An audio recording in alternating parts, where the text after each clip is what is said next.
Icelocked here with Nocturne Gaming, back with more Legends of Idleon, and today we're taking a look at the Hole. To get started in the Hole, you do need to be in World 5. The map is located as an alternate path off of the Mr. Brightside map. So once you get to the new zone here, you're going to have two main options.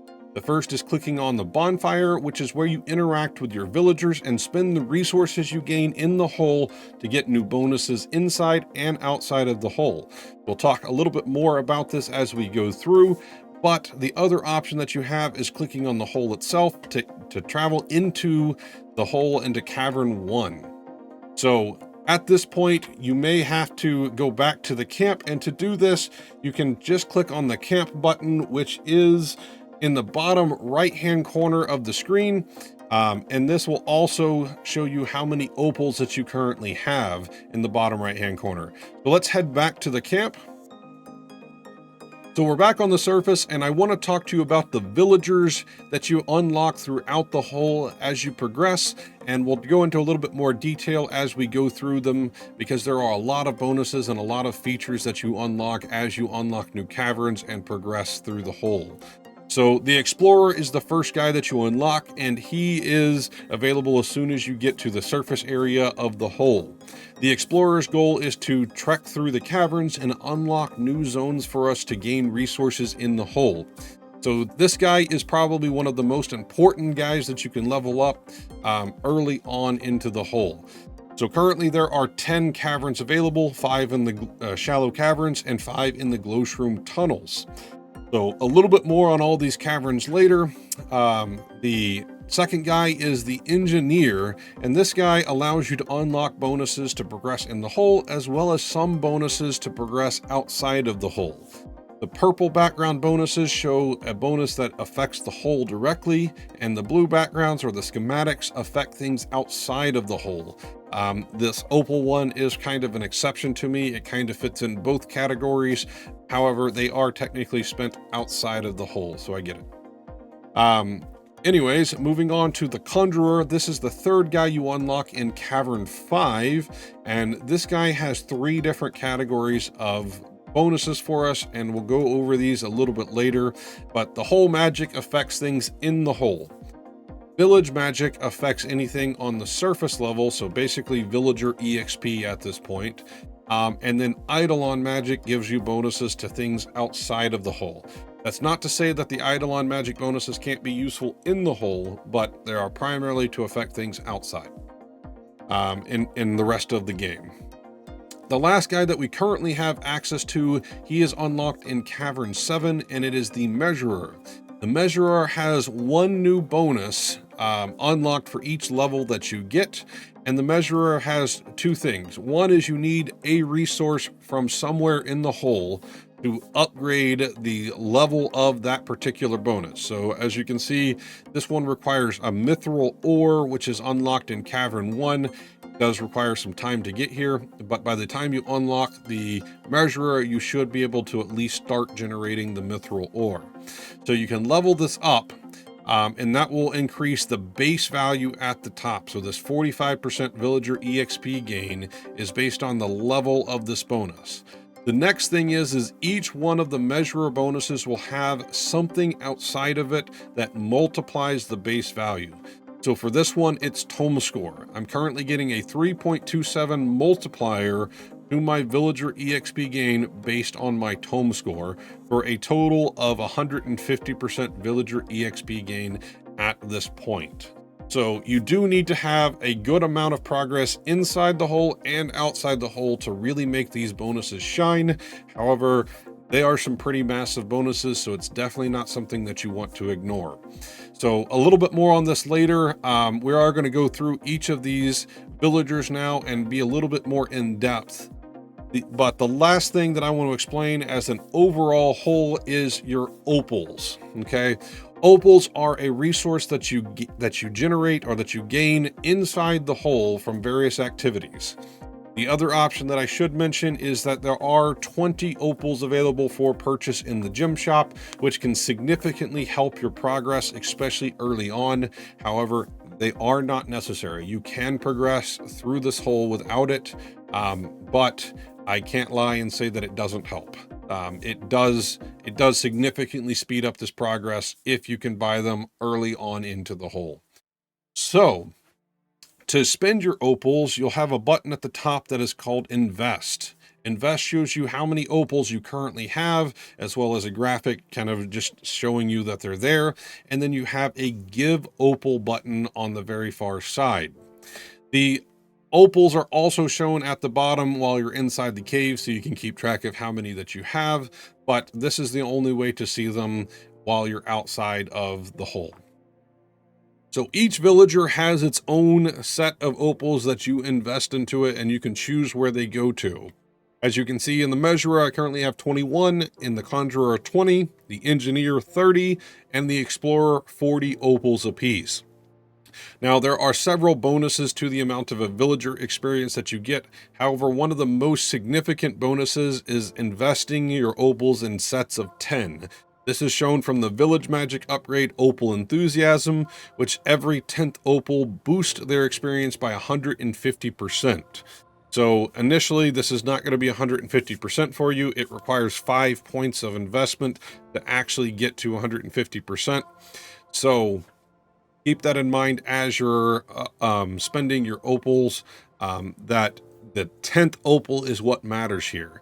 To kind of show you this, I'm going to show you two different things. First is the Conjurer that I have 20 opals in is giving me 80,000 experience per hour. It's a significant amount of experience, but if I look at the measurer where I have 21 opals in, it's only getting an additional 4,000 experience per hour, or a little less than 4,000 experience per hour. So I know that math looks pretty similar, but it's just the way it works that you get more for that 10th opal. So let's take a look at the next set of that, which is looking at 30 opals. So going from 80,000 experience an hour with 20 opals to the Engineer at 30. Technically, that means I'm getting 40,000 experience an hour per 10 opals on the Conjurer. However, on the Engineer, I'm getting 136,000 experience, which is more than the 120,000 it should be. So it does add up, and it is a significant amount of experience by investing more into one of your villagers than it is to try to spread them all out between everything.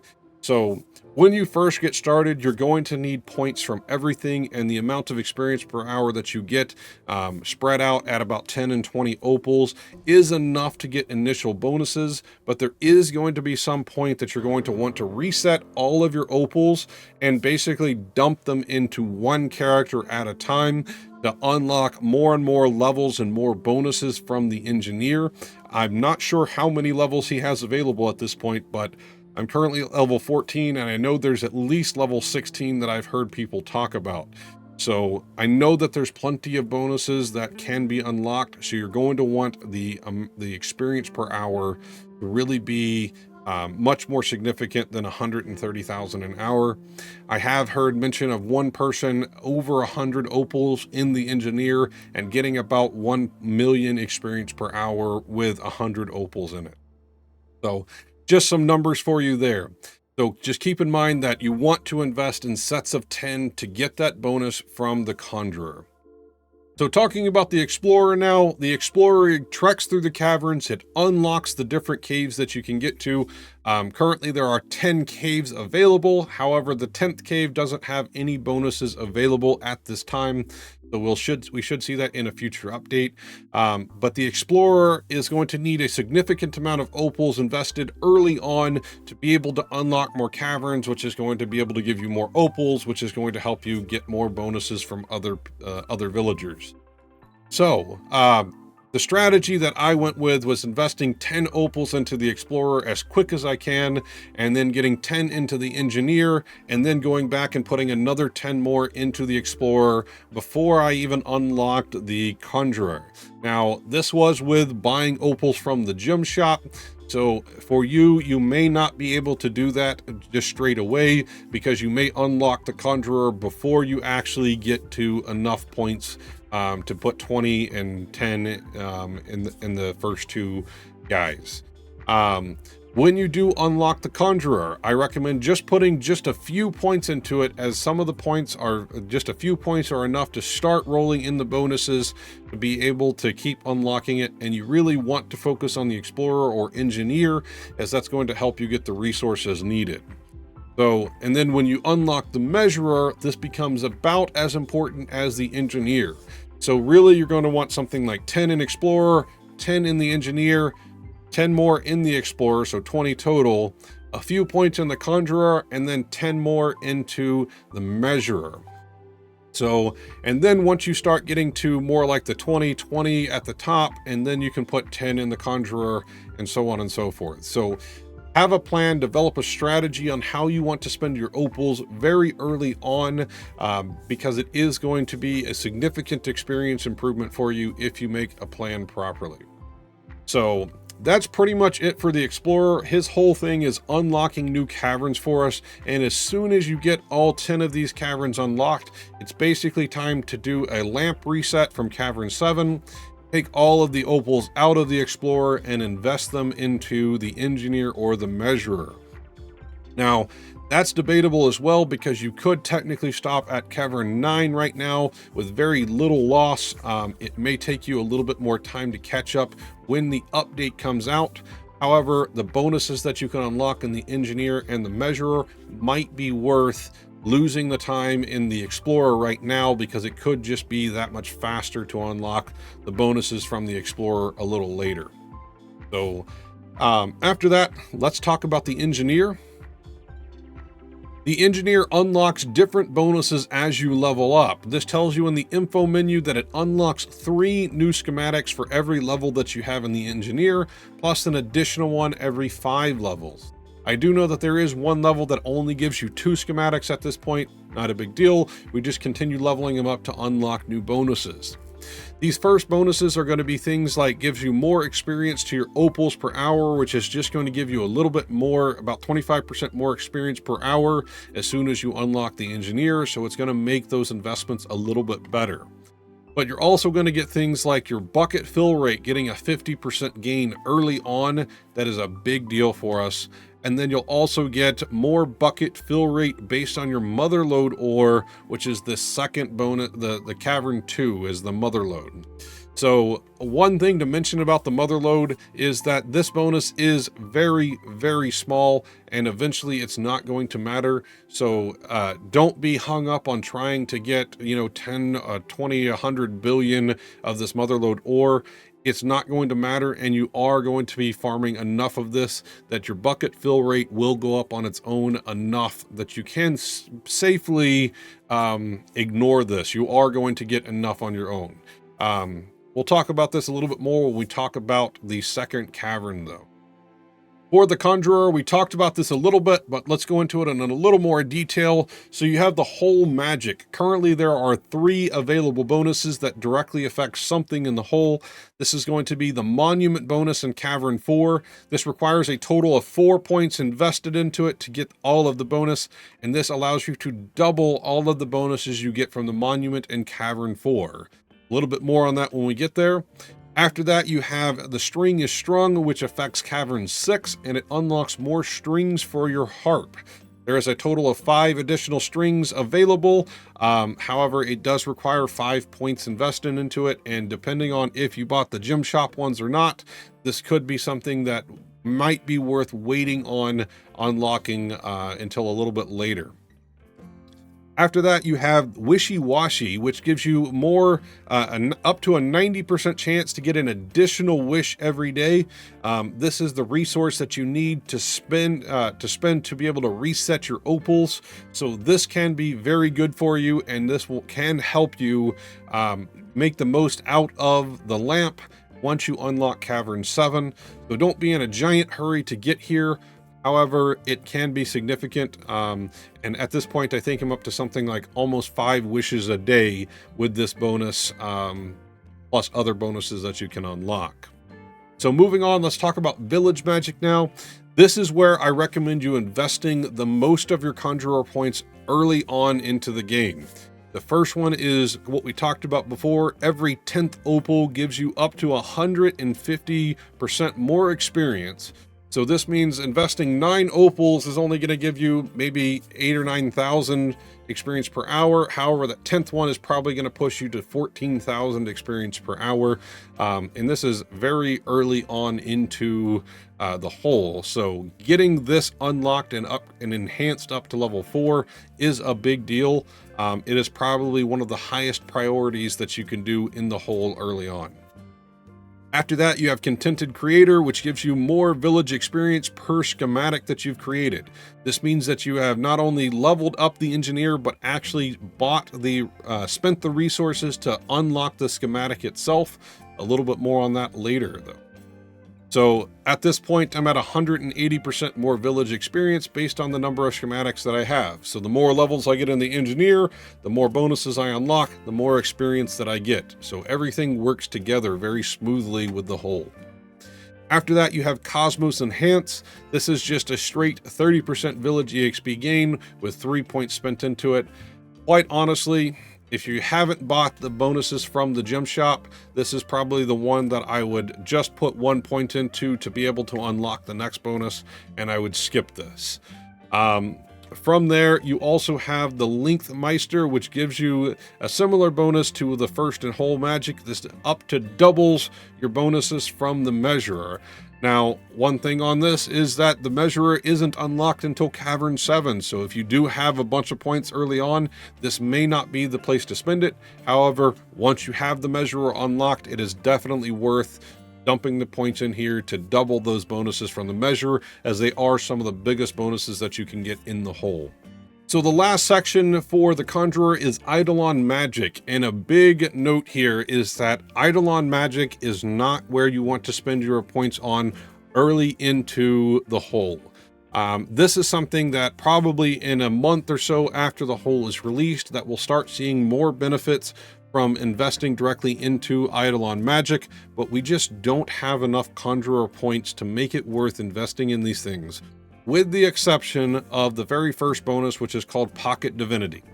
Now, for the players that do not have the companion pet King Doot, this is probably one of the best bonuses that you can get from the hole. For me, this is giving me 15% to all stat, possibly 30% if I spent an additional point in it, so 2 points total. However, if you don't have King Doot, this allows you to link to an additional god. So you can technically have 3 gods linked to each character from Divinity in World 5 if you have Pocket Divinity upgraded. So this is 2 Conjurer points very early on, and you've seen some of the bonuses that the Conjurer points can give directly for the hole. So it is a significant choice, but if you don't have King Doot, I recommend you unlocking and spending the points into Pocket Divinity as soon as you can, as this is just going to help the rest of your account be so much better. So that's my 2 cents on that, but let's talk about the other 4 bonuses that are available in Idleon Majik. Currently, I only have 2 more of them shown. The next one is the Big Forge. This gives you a multiplier to your forge capacity. The big deal on this is being able to be able to smelt more bars in the forge using the Archer's Smeltin' Everyday talent. So this allows you to smelt more bars, in particular God Shard bars, so you can get a significant amount of God Shard bars in a reasonable amount of time. So this multiplier gives you a multiplier 3 times per point spent. So it's not 3 and then 6, it's 3, then 9, then 27, then 81, all the way up to 243 times forge capacity if you have a total of 5 points spent into the Big Forge. So this is significant if you're still needing God Shard bars, or if you're trying to upgrade a vial, alchemy, things that need those bars in significant quantities. So keep that in mind, that these Idleon Majik bonuses are very situational to what you need at the time, and I would have the plan to reset my Conjurer points using the lamp, to spend into Idleon Majik, resample, do the foraging that I'm trying to do, whatever I'm trying to do, and then spending to reset again back into the whole bonuses. Maybe at some point in the future that won't be necessary and you'll be able to leave these alone. However, at this time, I find these to be very, very situational. So this is why I don't have a whole lot of points spent into it. I just can't devote the resources into the Idleon Majik upgrades at this point. So moving on, we do have Resource Bursting as the third bonus. This increases the maximum multi-ore. It says multi-ore, but it's actually for all of them. So it's multi-bug, multi-log, multi-fish. So it increases the maximum multi-ore by, I believe it's 100% per point. So 3 points invested into it, total to give you a total of 300% multi-resource chance whenever you're mining, fishing, chopping, catching. So one big note here is that it gives you an increase to the maximum level. You will still need to generate enough multi-ore chance to make it worth it. So you'll need to go into your alchemy and level up the bubbles, such as Wyoming Blood, to 600% to get the most out of the bonuses from Idleon Majik there. The next two bonuses, I don't have a way to show you on screen right now. I just simply don't have enough Conjurer points. The next one is Voter Integrity. This has a total of 5%, or 5 points that you can invest for 6% to a ballot box multiplier in World 2. For those of you that don't know, this is the bonus that is unlocked, that is a weekly vote. So getting the multiplier from this is giving you 6% per point spent for up to 30% more multiplier on this week's bonus. So currently I have a 13% multiplier, so it's just giving me a little bit more drop rate. 30% could add up very significantly on something like mining EXP or mining efficiency for stealth. That extra 30% could push you to the next breakpoint when you're doing your sampling or other things that the bonus ballot will give.